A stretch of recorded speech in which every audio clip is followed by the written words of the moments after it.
안녕하세요. 썰TV 시청자 여러분. 오늘 사연은 남편의 잘못조차 며느리 탓으로 돌리며 끝까지 저를 몰아세우던 시모와 비교 대상으로 내세워지던 신우의 결혼 생활 이야기까지 꺼내며 더 이상 참기 힘든 상황이 이어지던 중 결정적인 순간 한 장의 사진으로 그동안의 모든 상황이 뒤집히게 되고 통쾌하고 시원하게 한 방을 날리게 된 이혼 사연입니다. 지금 바로 시작하겠습니다. 저랑 남편은 지인 소개로 만났습니다. 요즘 흔한 소개팅처럼 그냥 편하게 밥 한번 먹어보자는 가벼운 만남이었어요. 저는 원래 사람을 만날 때 불꽃 튀는 설렘 같은 걸 크게 기대하지 않는 편이라 그날도 마음을 비워두고 나갔습니다. 그런데 첫 만남이라는 게 무색할 만큼 남편과의 대화는 마음을 편하게 만들었습니다. 억지로 웃을 필요도 없고 말 한마디 던질 때마다 눈치 볼 필요도 없고 대화 속도도 편했어요. 남편은 말수가 많은 스타일은 아니었고 저도 애교 섞어 분위기 띄우는 스타일이 아니라서 보통은 이런 조합이면 어색해지기 쉬운데 우리는 오히려 그 담백함이 맞았습니다. 남편은 조금 무뚝뚝한 편이었어요. 감정 표현이 크지 않고 여자가 듣기 좋아하는 낯간지러운 말도 잘 못하는 타입이었죠. 그런데 저는 더 좋았습니다. 저도 여자지만 이상하게 낯간지러운 말을 들으면 못 견디겠더라고요. 그리고 말보다 행동으로 보여주는 사람을 더 좋아했어요. 입만 산 남자를 그다지 좋아하지 않았습니다. 남편은 말로만 떠드는 사람이 아니라 필요한 순간에 딱 챙겨주는 사람이었어요. 저도 담백한 스타일이라 꾸밈이 많지 않았습니다. 애교도 별로 없고 감정 표현도 과하지 않았어요. 그냥 조용조용하고 남편처럼 담백한 사람이었습니다. 그렇다고 할 말 못할 말 정도로 가만히 있는 스타일은 또 아니에요. 섣불리 행동하기보다는 신중하게 생각하고 생각한 건 말로 정리해서 또박또박 하는 편이었고 불필요하게 질척거리는 관계를 싫어했습니다. 그런데 남편이 그런 걸 되게 좋아하더라고요. 나는 가식 떠는 여자들 딱 질색이야. 막기 부리면서 남자 가지고 노는 거 진짜 싫더라고. 그래서 꾸밈 없이 털털한 게 좋아. 남편은 가식 없는 제 모습이 좋다고 했어요. 털털한 스타일이 이상형이었고 있는 그대로라서 좋다고 했습니다. 저는 그 말이 참 듣기 좋았어요. 저를 있는 그대로 좋아해 주는 거니까요. 연애하다 보면 서로가 서로에게 맞춰주느라 지치기 마련인데 남편은 제가 자신이 원하는 스타일로 바뀌길 바라지 않았고 저는 그런 남편이 편해서 좋았습니다. 그래서 연애는 자연스럽게 이어졌고 연애하는 동안에도 큰 마찰 없이 잘 지냈습니다.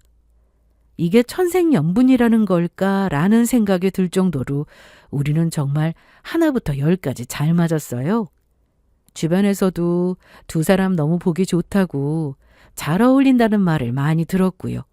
그래서 우리는 자연스럽게 결혼 생각까지 생각하게 됐습니다. 딱 언제 결혼하자라는 말을 나누기보다는 그냥 정말 자연스럽게 어느 순간부터 결혼 이야기가 물 흐르듯이 나왔어요. 그렇게 양가 부모님 인사드리고 결혼 허락도 받았습니다. 양쪽 모두 크게 반대는 없었고 너희가 잘 살면 된다는 분위기였어요. 그래서 저희는 절차대로 준비했고 식을 올렸습니다. 제가 그렇게 결혼식에 큰 로망이 없어서 그런지 결혼 준비는 복잡하지 않았어요. 화려한 것보다는 순수함을 더 선호했기에 딱 필요한 만큼만 하자고 합의해서 결혼 준비도 무탈하게 지나갔습니다. 저는 그때까지만 해도 우리는 큰 문제 없을 거라고 서로 성향이 비슷하니까 잘 살 거라고 생각했습니다. 그러나 이건 어디까지나 저의 큰 착각이었어요. 세상에는 물 흐르듯이 자연스럽게 흘러가는 건 없었습니다. 우리의 모든 과정들이 순탄해서 앞으로의 미래도 그럴 거라 착각한 것뿐이지 현실은 그렇지 않았어요. 결혼하고 나서 알게 된 변수는 남편의 여동생, 그러니까 신우였습니다. 남편에게는 여동생이 하나 있었고 제가 결혼하고 다음에 신우도 결혼했습니다. 신우는 저랑 완전히 정반대의 사람이었어요. 꾸미는 걸 정말 좋아했고 말투도 예쁘게 꺾어 말했고 애교도 많았습니다. 남자 다루는 방법을 본능적으로 아는 사람 같았어요. 눈빛, 말투, 분위기 그런 걸로 사람을 기분 좋게 만들 줄 아는 타입이었습니다. 저는 털털하고 신우는 정말 여성스러운 사람인 거죠. 그래서 시모는 신우를 보면서 늘 입이 즐거웠습니다. 그리고 자연스럽게 저랑 비교했어요. 예, 너는 우리 딸처럼 애교 같은 거 안 피우니? 여자는 좀 저런 맛이 있어야 해. 그래야 남자들이 좋아하지. 저는 아가씨처럼 저렇게 못해요. 그리고 남편은 이런 제 모습이 좋대요. 그걸 믿니? 그냥 하는 말이지? 애교 안 좋아하는 남자가 어디 있어. 다 좋아하지. 못한다고 단정 짓지 말고 조금씩 연습해봐. 너는 너무 무뚝뚝해. 남자들은 그런 거 금방 질린다. 이게 다 너 생각해서 하는 말이야. 시모는 저를 위해서 하는 말이라고 했지만 사실은 비교였고 평가였습니다. 제가 원하지 않는데 이런저런 모습을 비교하면서 이야기하니까 솔직히 처음에는 얼떨떨하고 기분이 별로였어요. 그러나 불쾌함을 대놓고 드러내지는 않았습니다. 굳이 이런 부분을 정면으로 받아칠 필요는 없다고 생각했어요. 시댁 식구들과 잘 형성되는 분위기를 깨고 싶지 않았고 무엇보다 어른들은 오지랖이 넓고 잔소리가 심하니까 그냥 그런가 보다 생각하면서 말로 네네 하며 들어주면 된다고 생각했습니다. 저는 적당히 들을 거 듣고 흘릴 거 흘리면서 걸으면 되니까요. 거기다 저는 감정 소모하는 걸 그다지 좋아하지 않습니다. 이게 정말 시간이 아깝게 느껴져요. 그래서 그냥 네네 하면서 흘려들었습니다. 속으로 아, 또 시작이네 하면서요. 그래도 위안이 되는 게 시모가 그럴 때마다 남편이 옆에서 한마디씩 하면서 거들어줬습니다. 왜? 나는 털털한 게 좋은데 우리 아내는 이게 매력이야. 이 말로 시모의 입을 막을 수는 없지만 그대로 제게는 큰 방패가 되었어요. 남편은 제 편을 들어주고 저를 위해 나서준다는 게 참 좋고 든든했습니다. 그래서 이걸로 만족하며 넘겼어요. 그러던 어느 날 정말 우연히 밖에서 시매부를 보게 됐습니다. 회사에서 오랜만에 회식하느라고 늦게까지 직장 동료들과 술을 한 잔 기울이다가 잠깐 화장실을 갔다가 음식점으로 돌아가는 길이었어요. 그런데 거기서 익숙한 뒷모습을 보게 된 거죠. 처음엔 아무 생각이 없었습니다. 멀리서 누군가와 팔짱을 끼고 걷는 뒷모습이 보였고 저는 당연히 신우라고 생각했어요. 부부가 팔짱 끼고 걷는 게 뭐가 이상하겠어요? 신우랑 매부가 여기까지 웬일이지? 근처에 볼 일이 있었나? 생각하다가 순간 고민했습니다. 그냥 모른 척 지나갈까? 아니면 불러서 인사할까? 이런 고민이요. 그런데 그때였습니다. 팔짱을 끼고 있던 여자가 살짝 고개를 돌려 시매부를 쳐다봤습니다. 정말 찰나였어요. 그 짧은 순간에 저는 봐서는 안 될 걸 보고 말았습니다. 글쎄, 신우가 아닌 거예요. 얼굴이 살짝 보였는데 절대 신우 얼굴이 아니었습니다. 제가 신우 얼굴을 모를 리가 없잖아요. 그 순간 저는 숨이 턱 막히면서 손이 먼저 입을 막았습니다. 뭐야? 저 여자 누구지? 저는 본능적으로 얼른 몸을 숨겼습니다. 매부가 저를 알아보면 안 된다는 생각이 먼저 들었어요. 저 인간이 저를 보는 순간 서로 입장이 난처해질 테니까요. 저는 급하게 사람들 동선에서 비켜난 구석으로 몸을 붙였습니다. 그리고 숨은 채로 둘을 유심히 살펴봤어요. 둘의 모습은 너무나도 자연스러웠습니다. 팔짱을 끼고 걷는 것이 너무도 당연해 보였고 걸음걸이와 표정이 부드러워 보였어요. 풍기는 분위기가 참 묘했습니다. 일반적인 관계가 아닌 뭔가 연인 사이에서 볼 법한 느낌이랄까요? 그만큼 서로가 익숙한 듯 보였습니다. 그 모습을 보고 저는 정신적으로 너무도 혼란스러웠어요. 매부는 정말 엄청난 사랑꾼이었거든요. 항상 본 매부의 모습은 신우한테 정말 잘하는 모습뿐이었습니다. 신우를 잘 챙기고 눈에서 그냥 꿀이 뚝뚝 떨어졌어요. 오죽하면 시모가 김서방은 사랑꾼이라면서 입에 침이 마르게 칭찬할 정도였습니다. 근데 그런 사람이 왜 저기서 낯선 여자랑 저러고 있는 걸까? 앞서 말씀드렸지만 신우는 엄청난 끼쟁이에 애교가 철철 넘치는 사람이에요. 본인도 그걸 잘 알고 있고 어떻게 하면 사람을 잘 부리는지까지 아는 사람이었죠. 그래서 신우는 매부한테 늘 애교를 잘 떨었고 그걸 본 시모가 우리 딸은 참 애교가 많다고 그래서 우리 김서방이 우리 딸밖에 모른다고 이야기하고는 했습니다. 그러면서 여자가 잘해야 남자도 저렇게 잘하는 법이라고 잔소리했는데 제 눈앞에 믿을 수 없는 일이 벌어지고 있었어요. 시모의 말에 동의하는 건 아니지만 저 역시 매부를 진짜 사랑꾼으로 알고 있었습니다. 그래서 적잖이 큰 충격을 받았어요. 진짜로 신우밖에 모르는 줄 알았고 그 집안 분위기 자체가 그렇게 믿게 했습니다. 그런데 지금 내 눈앞에서 팔짱을 끼고 걷는 저 여자는 누구일까? 저는 심장이 미친 듯이 뛰는 걸 느끼면서도 머리는 이상하게 차분해졌습니다. 그리고 동시에 혹시 모르니까 이건 증거로 남겨야 한다고 생각이 들었어요. 나중에 발뺌할 수도 있으니까 일이 꼬이지 않게 증거를 남기고자 서둘러 핸드폰을 꺼냈습니다. 들키지 않게 사진을 찍으면서 그들을 몰래 뒤따라갔어요. 너무 가까이 가지 않으면서 시야에서 놓치지 않을 만큼의 거리를 유지한 채로요. 그리고 뒤에서 계속 사진을 찍었습니다. 그들의 얼굴과 동작들이 보이게요. 그들은 점점 골목 안쪽을 향해 들어갔고 결국 숙박업소로 들어갔습니다. 주저하거나 조금 더 망설이지 않고 정말 자연스럽게 쏙 들어갔어요. 그걸 보는 순간 저는 경악했습니다. 너무 놀라서 숙박업소와 둘이 안으로 쏙 들어간 문 방향만 번갈아가며 쳐다봤어요. 미쳤다. 지금 저 여자랑 여길 들어간 거야?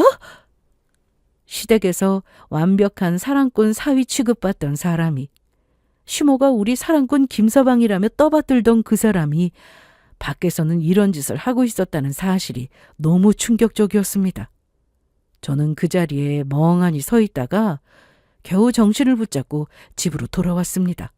그리고 집에 와서 핸드폰 속 사진을 다시 확인했습니다. 사진 속의 둘은 너무 명확했습니다. 변명할 여지가 없을 만큼요.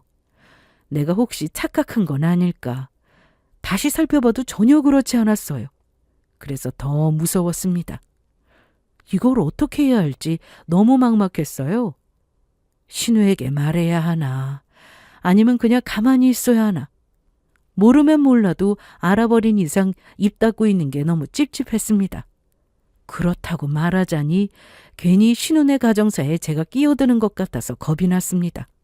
잘못하면 제가 욕먹을 수도 있고 모르는 게 약일 수도 있는 거잖아요. 괜히 신우네 가정을 들쑤셔서 안 들어도 될 원망을 들을 수 있다고 생각하니까 망설여졌습니다. 더 답답했던 건 이걸 어디다 털어놓을 수가 없다는 거였어요. 심지어 제 남편에게도요. 마음은 남편에게 털어놓고 어떻게 하면 좋을지 조언을 구하고 싶었지만 그럴 수가 없었습니다. 다른 사람도 아니고 신우의 가정 문제잖아요. 남편이 이 사실을 알게 되면 결코 가만히 있지 않을 거라 생각했습니다. 동생을 두고 바람 피우는데 오빠로서 어떻게 가만히 두겠어요? 반 죽여놓지. 안 봐도 뻔한 상황이었습니다. 남편한테 말하는 순간 어떻게 나올지 뻔했어요.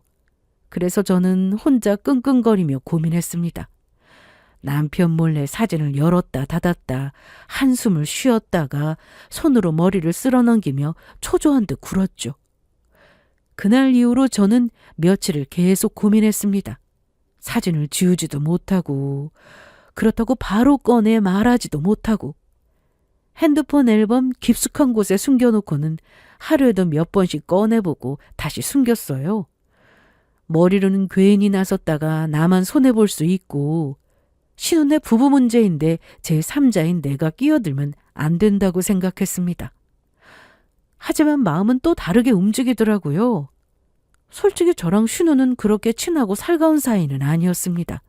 오히려 신우는 얄미울 때가 많았어요. 애교 떨면서 힘든 거 다 피해가고 저까지 휘둘리라는 모습이 진짜 꼴보기 싫었거든요.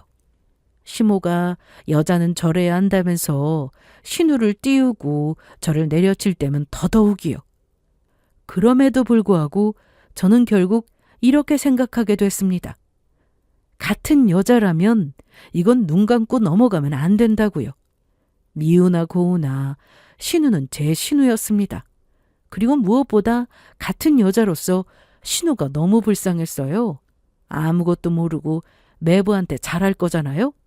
매부는 사랑꾼인 척 굴면서 뒤에서 몰래 바람 피우고 교묘하게 신우를 이용할 거라고 생각하니까 가만히 있을 수 없었습니다. 또 시매부가 나쁜 인간인 건 분명한데 그걸 알면서도 그냥 넘어가는 건 제 성격에 용납되지 않았어요. 오히려 너무 무책임한 방관자가 되는 기분이었습니다. 그게 참 싫더라고요. 그래서 저는 결론을 내렸습니다. 어떻게든 해결해 보자고요. 우선 신우에게 바로 말하면 시댁이 뒤집힐 게 뻔합니다. 시모는 신우보다 더 광분해서 난리칠 게 뻔하고 신우는 상처받고 남편은 집안 체면부터 챙기려 들 거고 그 난장판이 눈에 훤해 보였어요. 그래서 저는 가장 현실적인 방법을 택하기로 했습니다. 신우 모르게 시매부에게 먼저 경고해서 조용히 정리하게 만들자고요. 한마디로 선택지를 주는 겁니다. 네가 알아서 조용히 끝내고 조용히 살래? 아니면 내가 이걸 터뜨릴까? 뭐 이런 개념으로요. 저는 그 인간이 어떤 인간인지 알아요. 가족들 앞에서 완벽한 사랑꾼 사위 역할을 충실히 이행하면서 뒤에서 딴짓하는 인간이잖아요. 이런 인간들은 체면에 목숨을 걸거든요. 그래서 저는 며칠을 더 신중하게 생각하다가 완전히 감정이 가라앉은 상태에서 움직이기로 했습니다. 그리고 며칠 후 저는 용기 끝에 마음을 다잡고 시매부에게 먼저 연락했습니다. 네, 저예요. 혹시 오늘 시간 괜찮을까요? 아가씨 몰래 따로 봤으면 하는데. 네? 저랑요? 무슨 일 때문에 그러세요? 그건 전화로 말하기 좀 그렇고 만나면 이야기할게요. 제가 중요하게 전할 말이 있어서요. 전화로 길게 말할 것 없이 딱 필요한 말만 전했습니다. 솔직히 무섭기도 했어요. 이 인간이 뻔뻔하게 나오면 어떡하지? 오히려 나를 협박하면. 그런 생각이 스쳐 지나갔지만 저는 마음을 다잡았습니다. 이건 겁먹고 피할 일이 아니라 끝을 봐야 하는 일이라고 생각했기 때문에요. 이런 제 말에 매부의 반응은 모지하면서 의아해했지만 이내 알겠다고 답했습니다. 그렇게 만날 장소와 시간을 정했어요. 저는 약속을 잡아놓고도 계속 머릿속으로 말을 고쳤었습니다. 어떤 어조로 꺼내야 할지, 어떤 정도까지 말해야 할지, 혹시 상대가 적반하장으로 나오면 어떻게 받아쳐야 할지 별의별 상황을 다 그려봤어요. 감정적으로 터뜨리면 싸움이 될 것 같았습니다.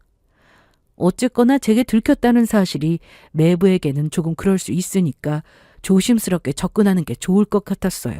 그래서 최대한 차분하게 말할 준비를 했습니다. 그리고 약속 시간에 맞춰 먼저 장소로 갔습니다. 도착해보니 시매부는 아직 안 와 있었습니다. 저는 먼저 커피를 시키고 창가 쪽 자리에 앉았습니다. 컵을 만지작거리면서도 심장이 계속 뛰더라고요. 내가 지금 뭘 하고 있는 거지 싶기도 하고 그래도 해야 한다는 마음도 동시에 들었습니다. 잠시 후 매부가 들어왔습니다. 저를 발견한 매부는 태연스럽게 반갑다는 표정을 지으며 다가왔어요.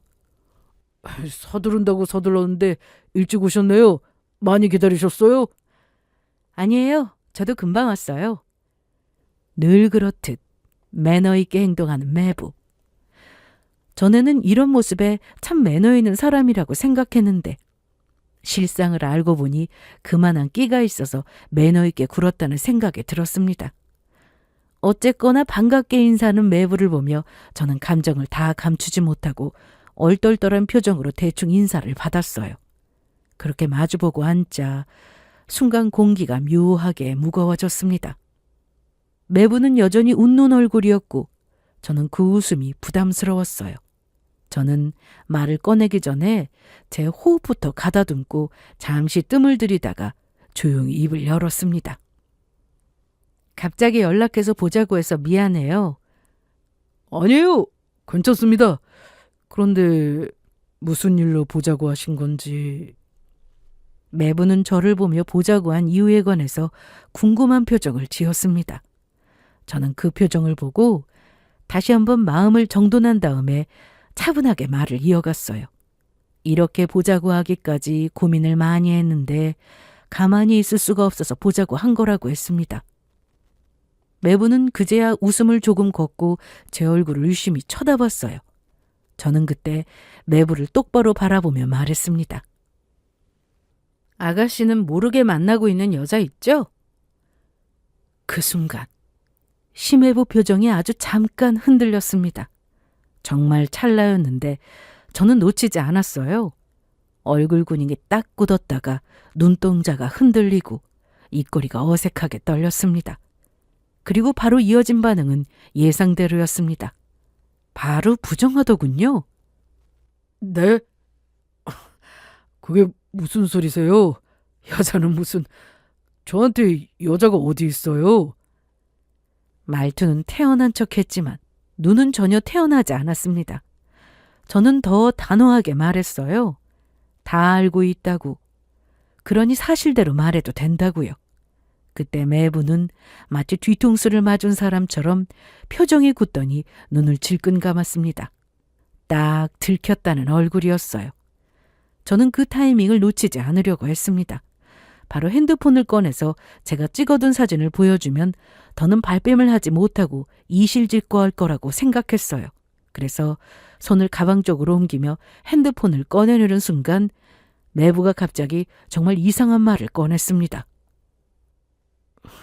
혹시 형님한테 들으셨어요? 저한테 여자가 있다고? 그 말을 듣자마자 저는 순간적으로 손이 멈췄습니다. 형님? 매부가 말한 형님은 제 남편이었어요. 이 상황에서 갑자기 그 일을 왜 꺼내는 거지? 의아했습니다. 저는 그 말을 이해하지 못해서 그대로 굳었고 매부는 제 얼굴을 뚫어지게 보면서 형님이 말씀하신 거 맞냐고 다시 한 번 더 확인하듯 물었습니다.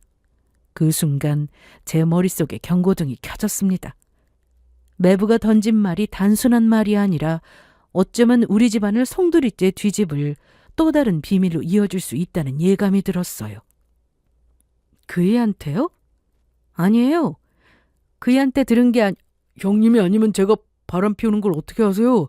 이걸 알 수 있는 사람은 형님밖에 없는데. 그 말이 너무 이상했습니다. 형님밖에 없다는 건 남편이 이미 알고 있다는 거잖아요. 이 말을 끝으로 매부는 혼잣말하듯 중얼거렸습니다. 그때 아무래도 형님이 자신을 본 것 같았는데 역시나 자신의 생각에 맞았다는 식으로 작게 말하더니 억울하다는 표정으로 저를 쳐다보며 이렇게 말했습니다. 그런데 다른 사람은 몰라도 형님이 그렇게 말씀하실 처지는 아니지 않아요? 아니, 형님은 그러시면 안 되죠. 어떻게 그걸 말할 수 있어요? 저는 끝까지 비밀을 지켰는데. 매부가 내뱉은 말은 충격 그 자체였습니다. 저는 잠깐 그 말이 이해가 안 돼서 그대로 굳었어요. 그러나 매부는 그러거나 말거나 계속해서 할 말을 이어나갔습니다. 본인이 잘못한 건 너무나 잘 알고 있지만 형님이 자신에게 여자가 있다는 사실을 말할 줄은 몰랐다고 배신감이 든다고 했어요. 배신감? 아니 남편한테 무슨 배신감? 거기다 무슨 비밀을 끝까지 지켰다는 거지? 저는 매부와 서로 생각하고 있는 게 다르다고 판단했고 단호하게 매부의 말을 잘랐어요. 그리고는 남편한테 들은 게 아니고 내가 직접 목격한 거라고 말하고는 서둘러 핸드폰을 꺼냈습니다. 그리고 이걸 보라면서 그날 제가 몰래 찍어둔 사진을 매부 앞에 들이밀었어요.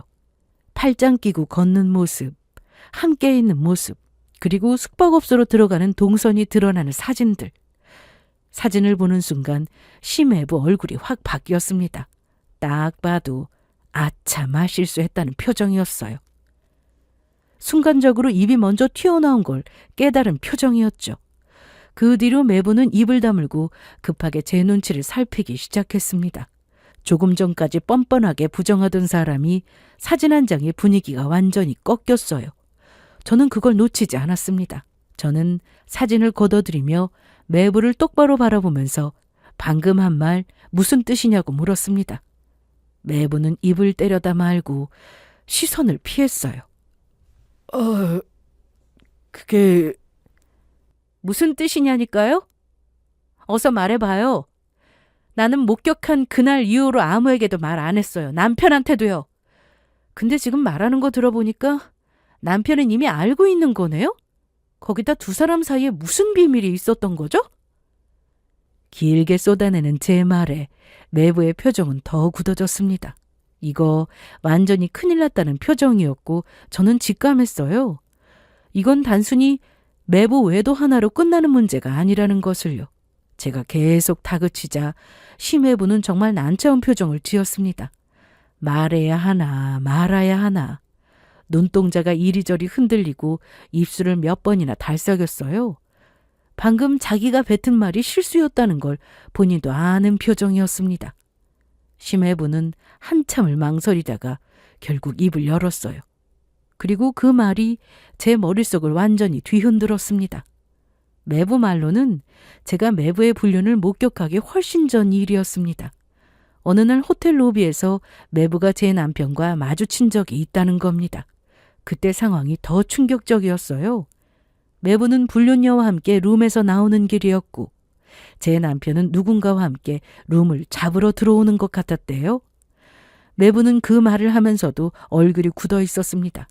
기억하기도 싫다는 듯이요. 저도 그때 너무 놀라서 얼른 고개를 숙였는데 형님이 저를 본 것 같았어요. 매부는 그날 이후로 찜찜했다고 했습니다. 서로가 서로를 본 거면 어떡하지? 그 생각이 계속 머리에 남았다는 거죠. 그런데 이상하게도 그 이후로 집에서 아무 일이 없었습니다. 형님도 그렇고 아가씨도 그렇고 불륜에 관한 어떠한 말도 하지 않더래요. 분위기도 평소랑 같았고요. 그래서 매부는 아닌가, 내가 착각했나, 내가 재빨리 피해서 형님은 나를 못 본 모양이라고 생각하고 넘어갔다고 했습니다. 그런데 제가 매부의 불륜 이야기를 꺼내니까 자동으로 형님이 이야기했다고 생각한 거였죠. 그래서 아까 그 말이 튀어나왔다는 거예요. 저는 그 말을 듣는 동안 얼어붙었습니다. 매부의 바람도 충격인데 남편이 호텔 로비에서 낯선 여자와 룸을 잡으러 들어갔다니 순간적으로 손끝이 저릿해지는 기분이 들었어요. 머릿속이 혼란스러워서 바로 반응을 못했습니다. 그리고 겨우 정신을 수습해서 물었습니다. 왜 배신감이 든다고 했어요? 그 여자랑 남편이랑 별 사이 아닐 수도 있잖아요. 저는 매부가 말한 상황을 인정하고 싶지 않았습니다. 그래서 나름대로 다른 방향을 생각했어요. 호텔이라는 게 무조건 불륜을 저지르러 가는 장소는 아니니까. 남편도 뭔가 다른 이유가 있어서 간 걸 거라고 생각했죠. 그런데 매부가 제 말을 단칼에 잘라버렸습니다. 자세한 속사정은 모르지만 그래도 같은 남자로서 보면 딱 알죠. 일 때문에 온 분위기가 아니었어요. 둘이 풍기는 분위기가 예사롭지 않았거든요. 그 말이 제 가슴을 꽉 눌렀습니다. 그래서 매부는 형님도 만나는 여자가 있으니까 같은 남자로서 자신의 비밀을 지켜주시는 줄 알았다고 했습니다. 그래서 본인도 남편의 비밀을 끝까지 지킬 생각이었다고 했어요. 모든 진실을 알게 된 후 저는 숨이 턱 막히는 것 같았습니다. 둘 사이에 이런 일이 있을 거라고는 정말 생각도 못했어요. 매부는 말을 다 뱉고 나서 정말 크게 잘못됐다는 표정을 지었고 제 쪽으로 몸을 조금 숙이며 살려달라는 눈빛을 보내면서 다급하게 말했습니다. 제 남편이 이 사실을 알면 안 된다고요. 본인이 말했다는 걸 알면 죽은 목숨이라고 했고 막 손까지 비비듯이 정말 절박한 사람처럼 빌기 시작했습니다. 그러고는 상간녀는 당장 정리하겠다고 했어요. 그러니 신우한테도 이 사실을 말하지 말아달라고 부탁했습니다. 저는 그냥 진짜 호기심에 만난 것뿐이에요. 길게 끌 생각도 없었고 슬슬 정리할 참이었어요. 그 말을 들으면서 저는 속으로 기가 찼습니다. 호기심? 정리할 참? 숙박업소까지 들어가 놓고 호기심이라는 단어가 나온다는 게 정말 인간의 뻔뻔함의 끝 같았어요. 그런 변명을 늘어놓는다고 본인이 저지른 잘못이 사라지는 것도 아닌데 말입니다. 이렇게 된 마당에 끝까지 변명하면서 자신의 잘못을 조금이라도 덜려는 매부에게 화가 났고 상종하고 싶지 않았지만 참았습니다. 그 자리에서 폭발한다고 한들 뭐 달라지는 게 없으니까요. 그저 저만 감정 소비할 뿐이죠. 그래서 표정을 누르고 일단 생각해 보겠다고 했습니다. 그리고 자리를 정리해 카페를 나왔습니다. 매부는 제가 돌아서는 순간까지 가정의 평화를 위해서 참아달라고 부탁했고 저는 나중에 이야기하자며 집으로 향했어요. 그렇게 집으로 돌아오는 길 저는 어디 정신 놓고 온 사람처럼 멍했습니다. 머릿속이 하얗다가 갑자기 현실감이 확 몰려와서 가슴이 답답했어요. 저는 분명 신우를 걱정해서 움직였습니다. 같은 여자니까 속는 꼴은 못 보겠어서요. 그런데 정작 더 큰 폭탄이 제 발밑에 있었던 겁니다. 남편은 제가 철석같이 믿었던 사람이에요. 다른 남자들은 다 그래도 내 남편만은 아니겠지. 진짜로 그렇게 믿었습니다. 그런데 매부 입에서 그날의 진실을 듣고 난 후 제 믿음은 그냥 종이처럼 찢어졌습니다. 뭔가 허무함도 있었어요. 나는 왜 단 한 번도 남편을 의심해 본 적이 없을까? 내가 못한 걸까? 아니면 남편이 의심을 못하도록 그만큼 철저하게 감춘 걸까? 이런 생각들이 다 무슨 소용인가 싶으면서도 아무것도 모르고 속았다는 생각에 배신감이 몸서리 쳐졌어요. 집에 도착하자마자 저는 화장도 지우지 못하고 방으로 들어가 주머니를 뒤졌습니다. 그리고 조용히 녹음기를 꺼냈어요. 사실 저는 혹시 몰라서 매부와 만나는 내내 녹음을 해두고 있었습니다. 매부가 어떻게 나올지 모르니까 나중을 생각해서 증거로 활용하려고 해둔 녹음이었죠. 그런데 녹음기를 재생해보는 순간 제가 더 이상한 상황에 빠졌다는 걸 깨달았습니다. 원래는 매부 외도의 증거를 잡으려고 녹음을 한 건데 그 안에 남편 불륜 가능성까지 그대로 들어가 있었으니까요. 그러니까 지금 제 손에는 매부에게 여자가 있다는 걸 사실상 인정한 말과 남편을 호텔 로비에서 봤고 남편 옆에 낯선 여자가 있었다는 것, 같은 남자로서 분위기가 예사롭지 않았다는 말, 이 모든 게 고스란히 남아 있었습니다. 저는 녹음기를 꾹 쥐었다가 남편이 절대 찾지 못할 곳에 숨겼어요. 그리고 그날부터 아무렇지 않은 척을 할 자신이 없었습니다. 마음이 너무 아프고 정신적으로 괴로운데 이런 제 상태를 뭐라고 포장할 말이 없으니까 남편에게 대충 아프다고 둘러대고는 방에 누웠습니다. 남편이 무슨 일이냐고 물어봐도 그냥 피곤하다고, 몸이 안 좋다고 이야기하고는 남편 몰래 혼자 울었어요.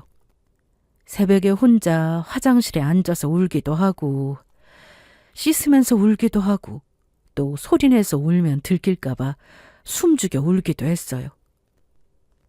생각할수록 충격이었습니다. 내가 지금까지 뭘 믿고 살았지? 내가 걱정해야 할 사람은 신우가 아니라 나였네. 내가 남의 가정 걱정할 처지가 아니었네. 그게 너무 허망하고 너무 억울하고 무엇보다 너무 비참했습니다. 하지만 그 와중에도 제 안에서 아주 선명하게 올라오는 감정이 하나 있었습니다. 이대로 끝낼 순 없다. 이 녹음은 우연이 아니라 제가 잡은 목줄일 수도 있다는 생각이 들었습니다. 그리고 그 순간부터 저는 결심하게 됩니다. 울어도 좋고 무너져도 좋으니 정리할 땐 제대로 정리하자고요. 그날 이후 저는 마음을 독하게 먹었습니다. 베개에 얼굴을 묻고 조용히 우는 것으로는 아무것도 바뀌지 않더라고요. 저는 분명 상처받았고 배신당했고 무너졌지만 무너진 채로 끝낼 생각은 없었습니다. 무엇보다 머릿속에 계속 맴돌던 게 하나 있었습니다. 바로 녹음 하나만으로는 부족하다는 거였죠. 매부가 흘린 말이 녹음되었어도 법적으로 결정타가 되기엔 애매할 수 있었습니다. 그리고 무엇보다 저는 확실히 끝내고 싶었습니다. 감정으로 끝내는 게 아니라 제가 유리한 판으로요.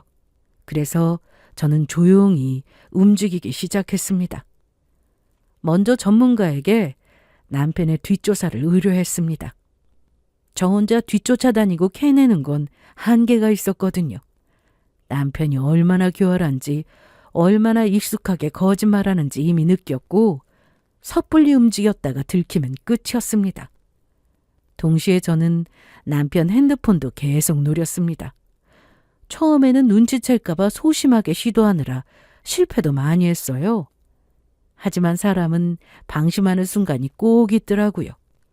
어느 날 남편이 술에 취해 들어온 밤 침대에 쓰러지듯 누워 잠든 순간 저는 숨도 크게 못 쉬고 아주 조심스럽게 핸드폰을 손에 넣었습니다. 그리고 마침내 제가 그토록 두려워했던 걸 제 두 눈으로 확인하게 됐습니다. 전문업체가 찍어준 불륜 증거 사진이 먼저 도착했고 그 다음엔 남편의 핸드폰 속에서도 상간녀와 찍은 사진, 둘이 주고받은 대화가 쏟아져 나왔습니다. 저는 이미 머리로는 남편에게 여자가 있다는 걸 알고 있었어요. 하지만 막상 사진을 보고 둘이 나눈 대화를 읽으니까 가슴이 다시 무너져 내렸습니다. 사진 속 남편은 너무 자연스러웠어요. 마치 원래 그 사람이 그 여자 곁에 있어야 하는 것처럼 너무 당연한 얼굴을 하고 있었습니다. 대화는 더 잔인했습니다. 제가 아는 남편 말투가 아니었습니다.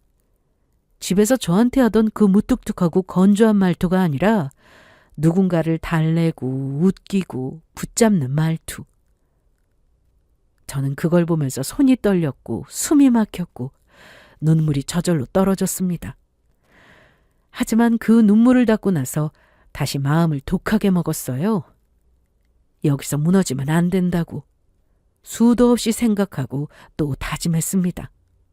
그렇게 마음을 독하게 먹고 증거가 될 만한 건 모조리 캡처해서 제 핸드폰으로 옮겼어요. 그렇게 증거를 모으다 보니 저는 아주 웃기고도 끔찍한 사실 하나를 알게 됐습니다. 남편의 상간녀가 남편 회사 사장의 아내라는 것을요. 그걸 확인한 순간 머리가 띵했습니다. 남편은 작은 중소기업을 다니고 있었습니다. 인원도 많지 않고 서로 얼굴 다 아는 가족 같은 분위기였어요. 그리고 그 회사의 사장은 원래 남편의 선배였습니다. 남편이 사회 초년생일 때 회사에서 사수로 있던 사람이었죠. 남편이 꽤 존경하고 따르던 사람이었고 친했다고 말하던 사람이었습니다. 그리고 그 선배의 아내와 불륜을 저지른 겁니다. 이건 그냥 외도가 아니었습니다. 단순히 가정을 깨는 게 아니라 남편이 자기 인생의 기반까지 스스로 무너뜨리는 짓이었고 상대는 남편이 가장 가까이에서 형님처럼 대하던 사람의 아내였습니다. 저는 그 사실을 손에 쥐는 순간 오히려 눈물이 쏙 들어갔습니다. 너무 충격적이어서가 아니라 너무 어이없어서요. 이 인간은 대체 어디까지 밑바닥일까? 그 선배가 퇴사해서 사업을 시작했고 남편에게 자신의 회사로 오지 않겠냐고 제안했습니다. 남편은 흔쾌히 응했고 다니던 회사를 그만두고 선배 밑으로 들어갔습니다. 그렇게 5년 넘게 일했어요. 그런데 자신을 챙겨주는 선배를 배신하고 몰래 선배의 아내와 바람을 피우고 있다니. 이건 정말 인간이기를 포기하는 행동이었습니다. 저는 그 폭탄을 고스란히 쥔 채로 변호사를 찾아갔습니다. 모아둔 증거를 보여주자 변호사는 바로 고개를 끄덕이면서 증거가 많고 충분하다고 했어요. 그리고 원하는 조건으로 합의서를 작성해 주겠다고 했습니다. 소송으로 가는 것보다 이게 제일 좋다고 하더군요. 증거를 잘만 활용하면 소송 없이 깔끔하게 끝낼 수 있을 것 같다고 했고 저는 그 말이 이상하게 위로됐습니다. 저는 변호사와 함께 제가 원하는 조건으로 이혼 합의서를 만들었습니다. 그리고 마지막 계획까지 세웠습니다. 바로 시댁 식구들 앞에서 터뜨리기. 시모가 늘 여자가 못나서 남자가 바람 피우는 거다. 여자가 잘해야 남자가 바뀐다는 이딴 소리를 입에 달고 살던 그 자리에서요. 그리고 거기서 그들이 떠받드는 사랑꾼 매부의 불륜도 같이 터뜨릴 생각이었습니다. 그렇게 계획하던 준비가 끝나고 저는 모든 준비를 마친 뒤 시댁 모임 날을 디데이로 잡았습니다. 사람들 앞에서 한 번에 끝내야 했거든요. 그날 시댁에는 사람들이 다 모여 있었습니다. 남편도 있었고 신우도 있었고 매부도 있었습니다. 매부는 저를 보는 순간부터 평소처럼 능청스럽게 인사하지 못하고 눈이 계속 흔들렸습니다. 마치 제발 아무 일 없었으면 하고 빌기라도 하는 사람처럼 안절부절 못했습니다. 저한테 시선을 던졌다가 급히 피하고 물컵을 만지작거리다가 손을 떨어뜨리고 아주 티가 났습니다. 저는 그런 매부를 아예 쳐다보지도 않았습니다. 그 인간에게 눈길 주는 것 자체가 아까웠어요. 저는 오늘 더 큰 판을 끝내러 온 거니까요. 시모는 평소처럼 얼른 제게 밥을 준비하라고 했고 저는 잠시 숨을 고른 다음에 식사 전에 기니 할 말이 있다고 했습니다. 그 순간 거실 공기가 살짝 멈췄습니다. 다들 모지않은 표정으로 저를 쳐다봤고 그 중에서도 매부의 얼굴만 눈에 띄게 새하얗게 질려갔습니다. 저는 의자를 빼며 다들 앉아보시라고 말했습니다. 사람들은 어색하게 웃으면서 밥 먹으면서 하면 되지 뭘 이렇게 무게를 잡냐고 했고 저는 표정 하나 바꾸지 않고 진지한 얼굴로 중요한 이야기라고 했어요. 그러자 하나둘 자리에 앉았고 저는 가방을 열어서 준비한 증거물을 꺼냈습니다. 그리고 그걸 식탁 위에 올려놓고 시댁 식구들이 보는 앞에서 한 장씩 펼쳤습니다. 처음엔 다들 멀뚱멀뚱했어요. 이게 뭐야 하는 표정으로요. 그리고 한 장, 두 장 넘길수록 모두의 표정이 굳어가기 시작했습니다. 누군가는 입을 벌리고 누군가는 눈을 크게 뜨고 누군가는 믿기지 않는다는 듯 손으로 사진을 다시 들여다봤습니다. 저는 그때 딱 한 문장으로 못 박았습니다. 보셔서 아시겠지만 그이한테 여자가 있어요. 상대는 자신을 도와준 선배 아내예요. 그이가 다니는 회사 사장 아내요. 그 말이 떨어지자 방안이 얼음처럼 차가워졌습니다. 남편은 얼굴이 확 변했습니다. 당황해서 입술이 떨렸고 눈동자가 빠르게 흔들렸어요. 발뺌을 하고 싶은데 증거가 너무 탄탄하니까 말이 안 나오는 딱 그런 표정이었습니다. 신우도 저를 멍하니 보다가 남편 쪽을 보고 다시 증거를 보고 머리가 따라가지 않는 얼굴이었습니다. 그리고 저는 시부모님을 향해 아주 또박또박 말했습니다. 보고도 믿기 어려우시겠지만 사실이에요. 어머님, 아버님 아들 바람 피우고 있어요. 이거 다 제가 모은 증거고 이혼 진행할 겁니다. 저는 이렇게 말하고는 시댁 식구들의 반응을 살폈어요. 보통은 제가 이렇게 터뜨렸을 때 누구든 남편한테 난리쳐야 정상입니다. 네가 사람 새끼냐? 어떻게 그런 짓을 하냐? 이런 말이 나와야 정상이죠. 그런데 시모가 증거를 쭉 살펴보더니 갑자기 제 쪽으로 화살을 돌렸습니다. 정말 믿을 수 없게도요. 그래서 내가 철하라고 했냐 안 했냐? 네가 애교도 안 피우고 무뚝뚝하게 구니까 이 사달이 난 거 아니야?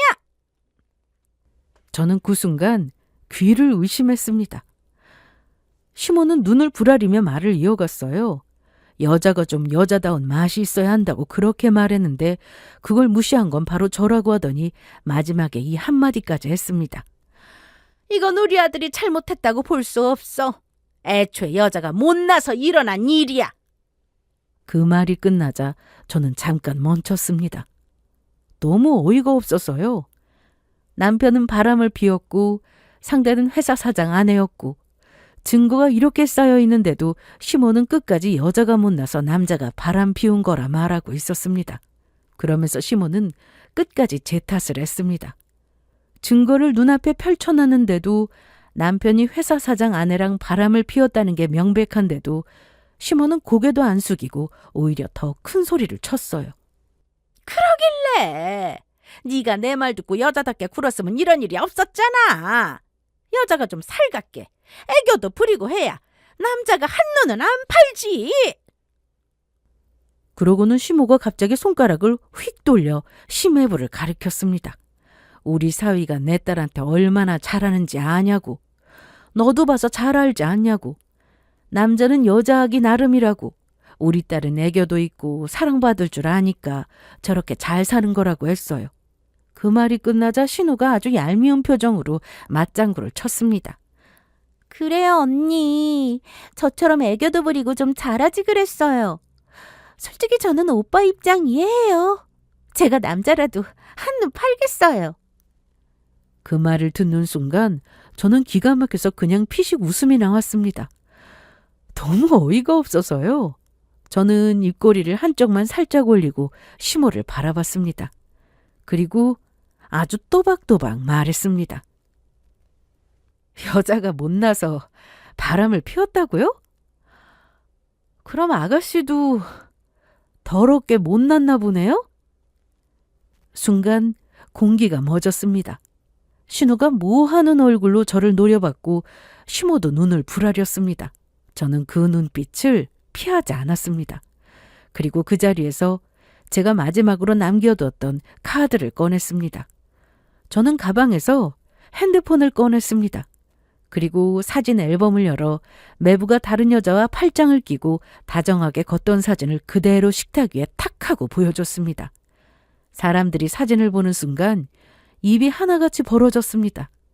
그때 저는 멈추지 않고 바로 녹음본을 틀었습니다. 카페에서 매부가 했던 말들, 당황한 목소리, 말이 꼬이는 순간들, 그리고 자신에게 여자가 있다는 걸 인정하는 것까지. 거실에 그 음성이 울려 퍼지는 순간 신우 얼굴이 서서히 하얗게 질려갔습니다.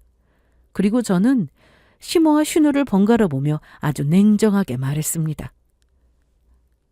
저한테 여자답게 굴고 애교 좀 부리라고요? 그렇게 여성스럽고 애교 잘 떨면 뭐해요? 결국 바람 피우는데. 그러니까 제 탓하지 마세요. 저 같은 여자나 아가씨 같은 여자나 바람 피울 놈이면 다 바람 피워요. 그 말이 끝나자마자 신우가 폭발했습니다. 고래고래 소리를 지르면서 매부 머리끄덩이를 잡고 미친 듯이 흔들었어요. 매부는 살려달라고 손을 휘저었고 신우는 얼굴이 빨개져서 울면서 욕을 퍼부었습니다. 거실은 순식간에 아수라장이 됐습니다. 시부는 멍하니 서 있었고 남편은 제 눈치를 보며 뒷걸음질을 쳤고 시모는 아무 말도 못했습니다. 그러다 충격이 너무 컸는지 뒷목을 움켜쥐고 그대로 주저앉더니 뒤로 거의 쓰러지듯 누웠습니다. 그 집안이 자랑하던 순간, 그 집안이 떠받들던 완벽한 사위, 그 집안이 저와 신우를 비교하던 모든 것들이 전부 산산조각이 났습니다. 저는 난장판 속에서도 마음이 이상하게 차분했습니다. 왜냐하면 저는 오늘 이걸 보려고 온 거였거든요. 그리고 저는 남편을 향해 단도직입적으로 말했습니다. 좋게 합의하자고요. 남편이 입을 떼려는 순간 저는 바로 조건을 던졌습니다. 합의 안 하면 지금 이 증거들 당신 회사 퀵으로 보낼 거라고요. 그것도 사장 앞으로. 그 말에 남편의 얼굴이 완전히 굳었습니다. 자기 인생이 어디에서 끝장나는지 정확히 아는 얼굴이었어요. 결국 남편은 울며 겨자 먹기로 합의했습니다. 저는 제가 원하는 조건대로 돈으로 보상받고 남편과 이혼했습니다. 그리고요, 저는 이혼하자마자 남편 회사로 퀵을 보냈습니다. 제가 모은 모든 증거를 사장에게 보냈어요. 나중에 남편이 전화해서 난리를 쳤습니다. 약속했잖아. 안 보내기로 했잖아. 뭐가? 무슨 약속? 난 기억 안 나는데? 목소리가 거의 울먹거렸어요. 저는 아주 담담하게 대답했습니다. 그리고 그대로 끊었어요. 약속을 법적 서류로 남긴 게 아니었거든요. 그건 그냥 남편 혼자 믿고 싶었던 말이었을 뿐입니다. 결국 남편은 자기 사장 겸 선배에게 손절당했고 회사에서도 내쳐졌습니다. 그 사장도요. 제가 보낸 증거를 토대로 결국 이혼했습니다. 상간녀는 돈도 잃고 집도 잃고 사람도 잃고 끝까지 남편한테 매달리려 했지만 남편도 이미 위자료로 탈탈 털린 뒤였고 둘은 서로 못 볼 꼴 다 보면서 처참하게 끝났습니다. 반면 저는요. 한때 무너졌지만 다시 일어났습니다. 저를 탓하던 집안도 여자 탓으로 돌리던 시모도 완벽한 사위라는 가면 뒤에 숨어 살던 인간들도 전부 제 손으로 가면을 벗겨냈고 저는 그 뒤로 아주 잘 지내고 있습니다. 그 집안이 무너진 날 저는 제 인생을 다시 세운 거나 마찬가지예요. 누군가의 외도는 절대 배우자가 부족해서 생기는 일이 아닙니다. 그냥 바람 피울 사람은 바람 피우는 것이고 그걸 남 탓으로 돌리는 사람들은 끝까지 남 탓을 하면서 살아갑니다. 이거 하나만은 꼭 말씀드리고 싶어요. 당신이 부족한 게 아니라 상대가 못난 거라고요. 저는 제 인생을 지키기 위해 증거를 모았고 제 가치를 지키기 위해 결정을 했고 그 결정 덕분에 지금은 마음 편하게 숨 쉬며 살고 있습니다. 제 이야기가 누군가에게는 내가 잘못한 게 아니구나 하고 마음을 추스르는 계기가 되었으면 좋겠어요. 그럼 지금까지 저의 긴 사연을 들어주셔서 감사합니다.